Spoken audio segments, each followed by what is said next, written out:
Voilà. Bon, nous sommes ici à l'hôpital de Makelekele en train de procéder à la première perfusion, à la première utilisation d'une chambre implantable que j'ai posée il y a un peu plus d'une semaine. La chambre implantable, c'est un dispositif qui nous permet de réaliser la chimiothérapie. C'est ce boîtier-là que l'on voit, ce boîtier qui est relié à un cathéter, qui est tunnelisé, donc qui va en sous-cutané. Ensuite, ça va rentrer dans une grosse veine de l'organisme qu'on appelle la jugulaire interne. De la jugulaire interne, ça va tomber dans la veine cave supérieure, et de la veine cave supérieure, ça va aller dans l'oreillette droite. Donc, on largue le bout de notre cathéter entre la veine cave supérieure et la jugulaire, et la veine cave, entre la veine cave supérieure et l'oreillette droite. Ça, c'est la pose de notre chambre implantable.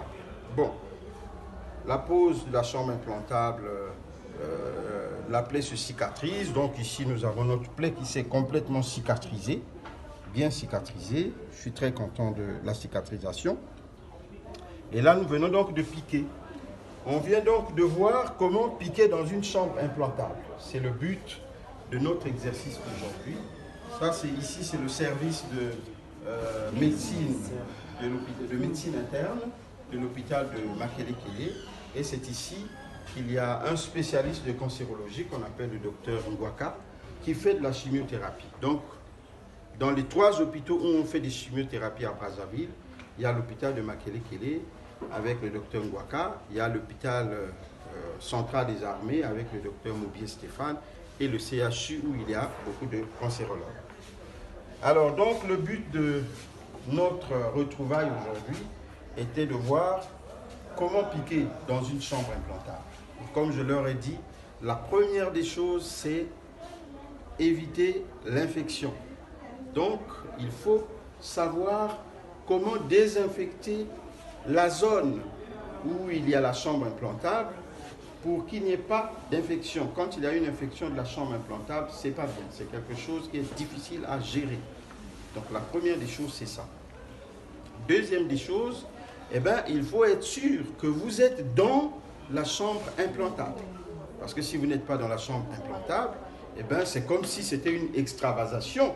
Mais là encore, l'extravasation ne va provoquer que la destruction de ce qui est là, autour par exemple du poignet. Mais ici, l'extravasation, ça va aller plus bas, donc dans le médiastin, donc provoquer une médiastinite. Donc ça veut dire qu'il faut être sûr de piquer correctement dans la chambre implantable.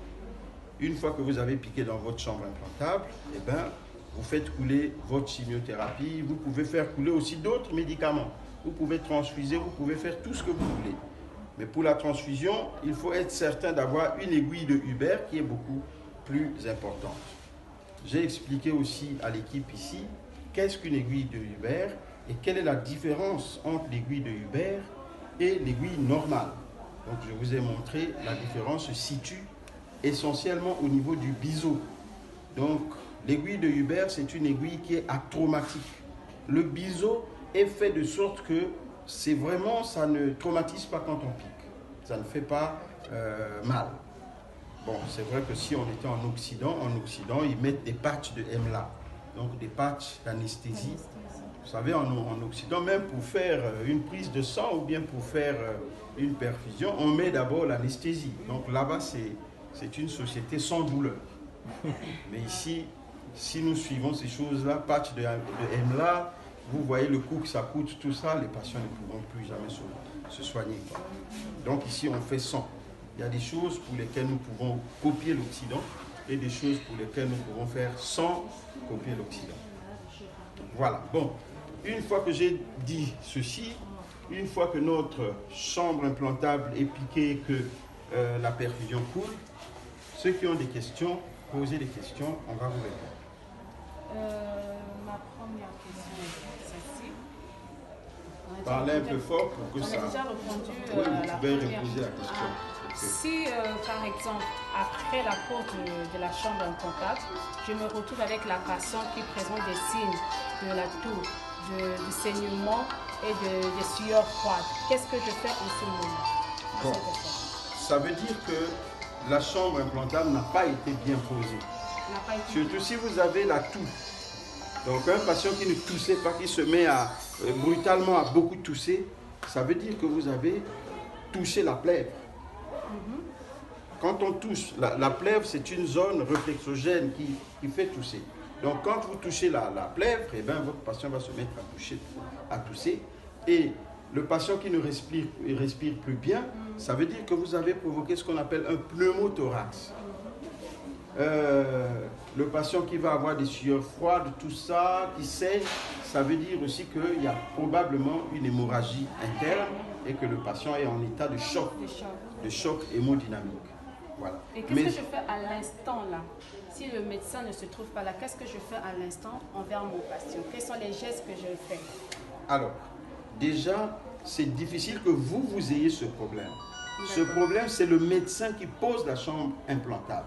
Parce que lorsqu'on provoque un pneumothorax, eh ben, ça n'attend pas beaucoup de temps. Le patient sent tout de suite. Et même vous-même, si vous connaissez vraiment poser une chambre implantable, quand vous allez